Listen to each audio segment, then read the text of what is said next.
Madam congratulation. Thank you. എന്താന്ന് വെച്ചാല് നമുക്ക് ഭയങ്കര അഭിമാനമാണല്ലേ. ഇപ്പൊ നമ്മളൊരു വരുമാനത്തിന് പോകുന്ന ഫിജി കാർഡിലൂടെ ദുബായിക്ക് പോയി വന്ന് നിൽക്കുകയാണ്. എങ്ങനെയുണ്ട് മാമിന്റെ എക്സ്പീരിയൻസ്? എന്തൊക്കെയാണ് എക്സ്പീരിയൻസ് വെച്ചാൽ ഇത് പാസ്പോർട്ട് എടുത്തത് തന്നെയാണ്. ആദ്യമായിട്ട് എടുത്തതാണ്. അതായത് ദുബായ് ട്രിപ്പിന് വേണ്ടി എടുത്തതാണ്.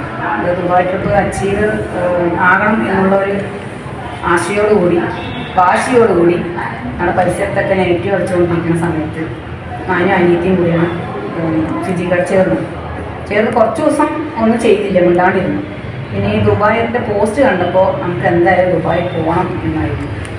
അങ്ങനെ നമ്മൾ രണ്ടാളും പ്രവർത്തിച്ചു, വർക്ക് ചെയ്തു, ഹാർഡ് വർക്ക് ചെയ്തു. ദുബായ് അച്ചീവറായി.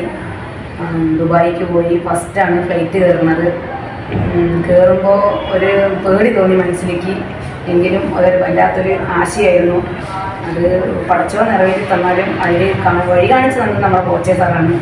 കോച്ചേ സാറിന് എത്ര നന്ദി പറഞ്ഞാലും പോരാ. പിന്നെ അവിടെ കണ്ട ഓരോ കാഴ്ചകളും ഓരോ വ്യത്യസ്തമാണ്. പിന്നെ ഏറ്റവും ഹൈലൈറ്റ് പറഞ്ഞാൽ നമ്മുടെ ബുർജ് ഖലീഫ. അത്രയും 224ാമത്തെ നിലയിലാണ് കൊണ്ടുപോയത്. അത് കാണിച്ചു തന്നു.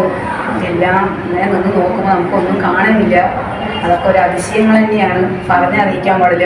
ഇതൊക്കെ താമസം ഫുഡൊക്കെയോ? താമസം പറഞ്ഞാൽ നല്ല 4 സ്റ്റാർ ഹോട്ടൽ തന്നെയാണ്. നമ്മൾ അങ്ങനത്തെ ബെഡിലൊന്നും കിടന്നിട്ടില്ല വീട്ടിൽ. അത്രയും നല്ല റൂമും സെറ്റപ്പും. പിന്നെ ഫുഡ് പറയുമ്പോൾ നമുക്ക് ഇഷ്ടമുള്ള ഫുഡ് കഴിക്കാം. നമുക്ക് കഴിക്കാൻ പറ്റുന്നില്ല. എന്താ വെച്ചാൽ നമുക്ക് എന്തെങ്കിലും ചെറുതായിട്ട് ഇവിടെ കഴിച്ചിട്ട് അവിടെ പോയി ഇങ്ങനെ വെറൈറ്റി കഴിക്കുമ്പോൾ നമുക്കൊന്നും അത് വേണ്ട. അങ്ങനെയൊക്കെ. അപ്പോൾ മാം ഫിജി കാർഡിൽ വരുമ്പോൾ ഇങ്ങനെയൊക്കെ പ്രതീക്ഷിച്ചിട്ടാണ് അവർ പറഞ്ഞത്? ഇല്ല, തീർച്ചയായും അല്ല. നമ്മളിത് കൊണ്ടുപോകുമ്പോൾ തന്നെ ഇത്രയും പ്രതീക്ഷിച്ചിട്ടില്ലല്ലോ, ഇത്രയും സൗകര്യം ഉണ്ടാവും വിചാരിച്ചില്ല. ഏതെങ്കിലും ഒരു ചെറിയ റൂമായിരിക്കും. പിന്നെ ഫ്ലൈറ്റും ലോക്കൽ ഫ്ലൈറ്റ് ആയിരിക്കും. പിന്നെ ഫ്ലൈറ്റിലും കൂടി ഭക്ഷണം ഉണ്ടല്ലോ. പോകുമ്പോഴും ഭക്ഷണമുണ്ട്, വരുമ്പോഴും ഉണ്ട്.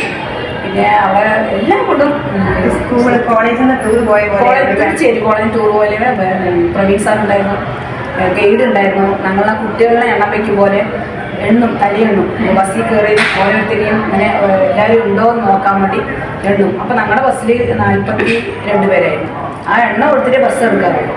ഈ 3 ദിവസം 9 മണി പറഞ്ഞ് ഞങ്ങൾ പുറത്തിറങ്ങും. പോയി വന്നതിന് ശേഷം എങ്ങനെയാണ് മാമിന്റെ നാട്ടിലുള്ളവരൊക്കെ എന്നെ കോണ്ടാക്ട് ചെയ്യണം. എന്നെ കോണ്ടാക്ട് ചെയ്ത് നീ എന്താ, അവർക്ക് ചോദിക്കാനൊരു മടി. എങ്കിലും പോയി വന്നു, എന്താ ഞങ്ങൾ എങ്ങനെയാണ് ജോയിൻ ചെയ്യുന്നത് എന്നാണ്. മാമിന്റെ ഫിജി കാർഡ് എന്ന് പറയുമ്പോൾ മാമിന്റെ സംഘത്തിൽ എന്താ ഫിജി കാർഡ് ചെയ്യുന്നത്?